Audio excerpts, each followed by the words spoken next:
Hi this is Santosh welcome to of the record. ఆయన చేరిక పార్టీకి ఎంతవరకు బలోపేతమవుతుంది? ఆ పార్టీలోనే రాజకీయ జీవితం ప్రారంభించిన ఆయన తర్వాత తన లెక్కలతో పార్టీలు మారుతూ వెళ్లి తిరిగి సొంత గూటికి చేరారు. అయితే సదరు నేత రీఎంట్రీని చాలా మంది ఒప్పుకోలేకపోతున్నట్లు కనిపిస్తున్నారు.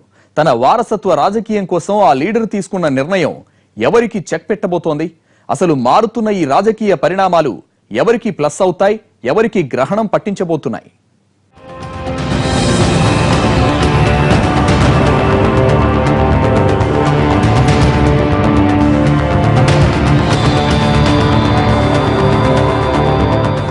అసెంబ్లీలో ప్రధాన ప్రతిపక్ష నేత Congress senior most leader Jana Reddy రూటే సెపరేట్. ఏది మాట్లాడినా డిఫరెంట్ గా మాట్లాడటం ఆయన స్టైల్. పార్టీ అంతా ఒక యాంగిల్లో వెళుతుంటే జానా మాత్రం అందుకు భిన్నంగా వెళుతుంటారు. తన మనసులోని భావాలు బయటపెట్టేందుకు సమయము సందర్భము చూసుకునే అలవాటు లేని జానా సరిగ్గా కీలక సమయంలో పార్టీని ఇరకాటంలో పడేస్తుంటారు. ఇటీవల అలాంటిదే మరో ఘటన చోటు చేసుకుంది.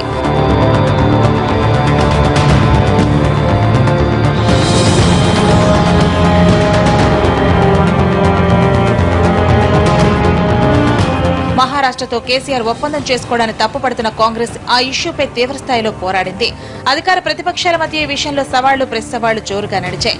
అలాంటి సమయంలో జానా చేసిన వ్యాఖ్యలు పార్టీలో పెద్ద కలకలమే రేపాయి. 152 మీటర్ల ఎత్తులో తుమ్మిడిహెట్టి బ్యారేజీ నిర్మాణానికి కాంగ్రెస్ హయాంలోనే ప్రయత్నాలు మొదలయ్యాయని, ఇరు రాష్ట్రాల ఇంజనీర్ల కమిటీ ఆ ఒప్పందానికి ఆమోదముద్ర వేసిందని చెప్పుకొచ్చింది కాంగ్రెస్. దానిపై టీఆర్ఎస్ బాస్ కూడా తీవ్రంగానే స్పందించారు. దీంతో రెండు రాష్ట్రాల మధ్య పరిస్థితి హీటెక్కింది. ఇలాంటి సమయంలో మీడియా ముందుకు వచ్చిన జానా అలాంటి ఒప్పందం ఏదీ లేదని తేల్చేశారు.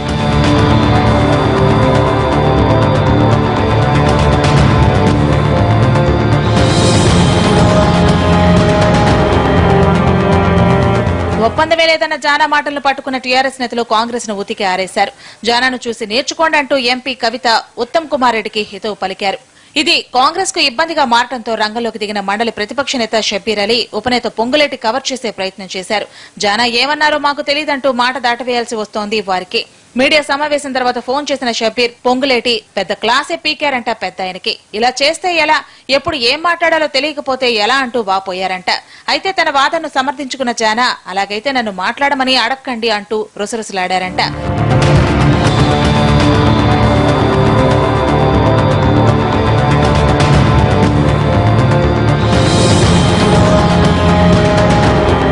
ఆ ఎపిసోడ్ ముగిశాక మరోసారి తనదైన స్టైల్లో పార్టీని ఇరకాటంలోకి నెట్టారు జానారెడ్డి. రైతు సమస్యలు, ఆత్మహత్యలు, కరువు పరిస్థితులపై నిరసన తెలియజేయాలని సీఎల్పీ సమావేశంలో నిర్ణయించారు. శాసనసభ సమావేశంలో ఆయా అంశాలపై ధ్వజమెత్తాలని డిసైడ్ అయ్యారు. ఆ సీఎల్పీ సమావేశంలో ఉన్న జానారెడ్డి దానికి తల ఊపారు కూడా. అయితే శాసనసభలో ఆ దిశగా ఏ చర్య తీసుకోలేదు సీఎల్పీ నేత హోదాలో ఉన్న జానారెడ్డి.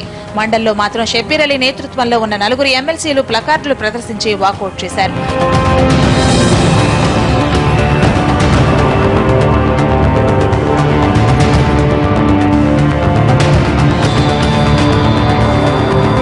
శాసనసభలో చిన్నారెడ్డి ఆ టాపిక్ లేవనెత్తినా ఎవరూ స్పందించలేదు. దాంతో రెడీ చేసిన ప్లకార్డులు వేస్ట్ అయిపోయాయంట. శాసనసభలో సదరు అంశాలపై ఆందోళన చేద్దామంటే జానారెడ్డి గారే వారించారంట.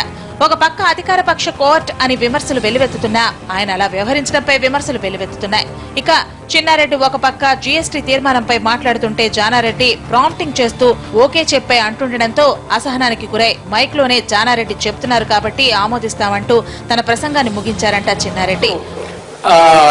మా నాయకుడు చెప్తా ఉన్నాడు బిల్లును సమర్థిస్తున్నా అని చెప్పని. తప్పకుండా సార్, ఎందుకంటే మొదలు చెప్పా గౌరవ ముఖ్యమంత్రి గారు ప్రవేశపెట్టినటువంటి ఈ కాన్స్టిట్యూషన్ అమెండ్మెంట్ ఈ బిల్లుని హృదయపూర్వకంగా స్వాగతిస్తూ కాంగ్రెస్ పార్టీ తరఫున ఈ బిల్లుని మేము అందరం కూడా మూకుమ్మడిగా అందరం మద్దతు తెలియజేస్తా ఉన్నాం. చూడాలి సీనియర్ మోస్ట్ నేత అయిన జానన్న లెక్కలేంటో.